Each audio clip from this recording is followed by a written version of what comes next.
আম্মা জান আয়েশা রাদিয়াল্লাহু তাআলা বসা, ইহুদি এক মহিলা আসছে। আয়েশা বলে যে, আয়েশা তোমার স্বামী বেশি সুন্দর না ইউসুফ বেশি সুন্দর? আম্মা জান আয়েশা রাদিয়াল্লাহু তাআলা বললেন, বুঝছি তোমার এই প্রশ্নের কারণটা কি। তুমি এই প্রশ্নটা এই জন্য করছো, তাওরাতের মধ্যে একটা রিওয়ায়াত আসছে যে আল্লাহ তাআলা পুরা পৃথিবীর সৌন্দর্যগুলোকে একত্রিত করছেন। যত সৌন্দর্য হইত সব সৌন্দর্যগুলোকে একত্রিত করছেন। একত্রিত করার পরে এই সৌন্দর্যটাকে দুই ভাগ করছেন। দুই ভাগ করে এক ভাগ দিয়ে দিয়েছেন ইউসুফ আলাইহিস সালামকে, আরেক ভাগ দিয়ে গোটা পৃথিবীর সমস্ত মানব দানব যা আছে সবকিছু তৈরি করছেন। এক ভাগই দিয়ে দিয়েছেন ইউসুফ আলাইহিস সালামকে, তাহলে আরেক ভাগের মধ্যে মুহাম্মদুর রাসূলুল্লাহ আছে না? এই দৃষ্টিকোণ থেকে ইহুদি মহিলা আম্মা জান আয়েশা রাদিয়াল্লাহু তাআলাকে প্রশ্ন করছে। আম্মা জান আয়েশা রাদিয়াল্লাহু তাআলা বলেন, তুমি ওই তাওরাতের শেষের অংশটা পড়ছো, তাওরাতের মধ্যে আরো একটা হাদিসের রিওয়ায়াত আছে যেটা প্রথম অংশ, সেটা তুমি জানোই না। আল্লাহ রাসূল বলেন, যদিও হাদিসের ব্যাপারে অনেকে বলছেন মওযু, আউওয়ালা খালাকাল্লাহু মিন নূরি, আল্লাহ তাআলা সর্বপ্রথম আমার নূরকে সৃষ্টি করেছেন। রাসূলের নূরের যে আলো, একটা হচ্ছে মোমবাতি আর একটা হচ্ছে মোমবাতির আলো, একটা হচ্ছে লাইট আর একটা হচ্ছে লাইটের আলো। এই আলোর কোনো কি নেই, আকার আকৃতি নেই। আলোর কোনো আকার আকৃতি আছে? নাই। আহলে হাদিস যারা, তারা বলে যে আল্লাহ নিরাকার না, আল্লাহর আকার আছে, আল্লাহর হাত আছে, আল্লাহর মুখ আছে, সব আছে, আল্লাহর চোখ। আমাদের বিশ্বাস হইল আল্লাহ তাআলা নিরাকার, আল্লাহর কোনো আকার নাই। কেন নাই? আল্লাহ তাআলাকে আকার দিলে কি সমস্যা? হাদিসে কুদসির মধ্যে আছে আল্লাহ তাআলা সমস্ত তাসবিহ, সমস্ত মিসাল থেকে পবিত্র। চোখের মতো চোখ, তার মানে চোখের সাথে তাসবিহ দেওয়া হয়েছে, উদাহরণ দেওয়া হয়েছে। আল্লাহ তাআলা হাত নাই কেন? আমাদের হাত আছে কেন বলেন তো? আমরা হাত দিয়ে কি করি? আমরা যে কোনো কাজ করতে হলে হাতের প্রয়োজন, হাত ছাড়া করতে পারি না। এই কারণে আমাদের কি আছে? হাত আছে। আচ্ছা, আল্লাহ তাআলা কোনো কাজ করতে হলে কি কোনো কিছু মুখাপেক্ষি? কোনো কিছু মুখাপেক্ষি না। এই কারণে আল্লাহর কি নেই? হাত নেই। আচ্ছা, আমরা চলতে গেলে আমাদের পায়ের প্রয়োজন আছে না? পা ছাড়া চলতে পারি না। আল্লাহ চলতে গেলে কি আল্লাহর পায়ের প্রয়োজন আছে? নাউযুবিল্লাহ। আল্লাহ এটা থেকে পবিত্র। আমরা চোখ ছাড়া কিছু দেখতে পারি না। তাহলে আমরা চোখের মুখাপেক্ষি, কিছু দেখতে হলে চোখের মুখাপেক্ষি। আল্লাহ তাআলা কি কোনো কিছুর মুখাপেক্ষি? কোনো কিছুই আল্লাহ তাআলার মুখাপেক্ষি না। বলার জন্য আমাদের মুখ দরকার, আল্লাহর বলার জন্য কোনো কি নাই, মুখের প্রয়োজন নাই।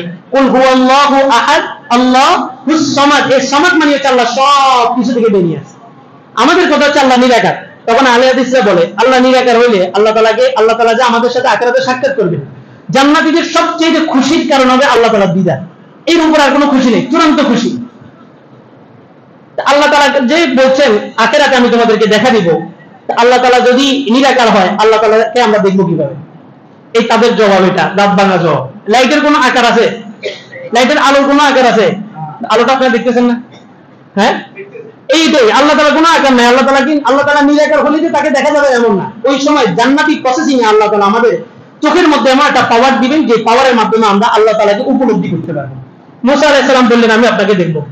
আল্লাহ তাআলা বললেন, লান তারানি, তুমি আমাকে দেখতে পারবে না। মুসা আলাইহিস সালাম বারবার বিরোধিতা করছে, বলে যে ওয়ালাকিন ইনজুর ইলাল জাবাল, তুমি আমাকে দেখতে পারবে না, তবে আমি তো ধরেন লাইটের আগে লাইটের আলো, আমার হাতে যদি একটা টর্চ লাইট থাকে, লাইটটা আমার হাতে, কিন্তু লাইটের আলোটা টর্চ লাইট থেকে কয়েক কোটি মাইল দূরে, বিজ্ঞানের গবেষণায় কয়েক কোটি মাইল, 53 কোটি মাইল দূর পর্যন্ত যায় লাইটের আলো।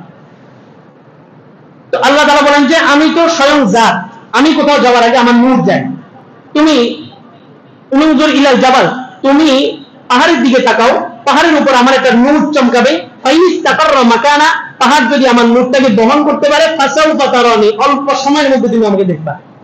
কিন্তু আল্লাহ তাআলার নূর চমকানোর সাথে সাথে ফাইনিস তাকাররা মাকানা ফাসাউফা, ফালাম্মা তাজাল্লা রাব্বুহু লিল জাবাল, আল্লাহ তাআলা যখন নূর চমকাইলেন, জাআলাহু দাক্কা, পাহাড়টা চূর্ণ বিচূর্ণ হয়ে গেছে। আখরা মুসা সাইকা, মুসা আলাইহিস সালাম অজ্ঞান হয়ে গেছে। তো পৃথিবীর চোখ দিয়ে আমরা আল্লাহকে দেখতে পারবো না, তাহলে পৃথিবীর যুক্তি দিয়ে আল্লাহকে দেখা যাবে না, এটা বলার কোনো যুক্তি আছে? যুক্তি নেই। আল্লাহ তাআলা ওখানে প্রসেসিং করে দিবেন, ইন্নাল্লাহা আলা কুল্লি শাইইন কাদির। এই লাইট যেটা, লাইটের আলো আরেকটা, লাইটটা একটা সত্তা। মোমবাতি থেকে যদি কেউ আগুন নিয়ে যায়, তাহলে কি মোমবাতির আগুন কমে না? আল্লাহ রাসূলের দৃষ্টান্তটা দেখেন কত সৌন্দর্য ছিল। আম্মা জান আয়েশা রাদিয়াল্লাহু তাআলা বলেন, আল্লাহ রাসূল থেকে যে নূরটা বের হয়েছে, তাকে আল্লাহ রাসূল কি নূর শূন্য হয়ে গেছেন? আল্লাহ রাসূলের মধ্যে তো নূর আছে। ওই নূরের যে আলোটা বের হয়েছে, আল্লাহ তাআলা ওই আলোটাকে দুই ভাগ করে, এক ভাগ ইউসুফকে দিয়েছে, আরেক ভাগ দিয়ে পুরো বিশ্ব তৈরি করছে। সুবহানাল্লাহ।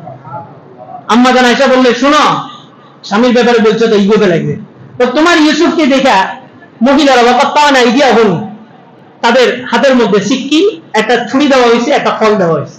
আর ইউসুফকে বলছে, ইউসুফ উখরুজ, তুমি এদের সামনে বের হও, এক পাশ থেকে হেঁটে আরেক পাশে যাবে, মাঝখানে লাল গালিচা বিছানো, দুই পাশে মিশরের রমণীরা বসা। মুসা আলাইহিস সালাম এক পাশ থেকে হেঁটে আরেক পাশে যাওয়ার সময় জুলাইখা বলল, আজিজ মিশরের বিবি ছিল যে আগে, সে বললো যে তোমরা সবাই ফল কাটা শুরু করো। ফল কাটতে কাটতে ওয়াকাত্তানা আইদিয়াহুম, তারা ফলও কাটছে, হাতও কেটে ফেলাইছে মুসা ইউসুফ আলাইহিস সালামকে দেখতে দেখতে। ইউসুফ আলাইহিস সালাম এক পাশ থেকে আরেক পাশে চলে গেছে। তারা যখন আগমন শেষ হয়ে গেছে বলে যে ওয়াকুলনা হাশা লিল্লাহ মা হাযা বাশারা, আরে আশ্চর্য, এটা তো কোনো মানুষই না, ইন হাযা ইল্লা মালাকুন কারীম, এটা সম্মানিত একটা ফেরেশতা, এটা মানুষ হতে পারে না, এত সুন্দর মানুষ হয়। এই যে হাত কেটে ফেলাইছে। আম্মা জান আয়েশা বলেন, ইউসুফের সৌন্দর্য দেখা মিশরের রমণীরা আঙ্গুল কাটছে, আর আমার রাসূলের সৌন্দর্য দেখা সাহাবীরা তাদের জীবন গর্দান কেটে দিয়ে রাসূলের দরবারে হাজির করে দিয়েছে, এত সুন্দর ছিল। আল্লাহ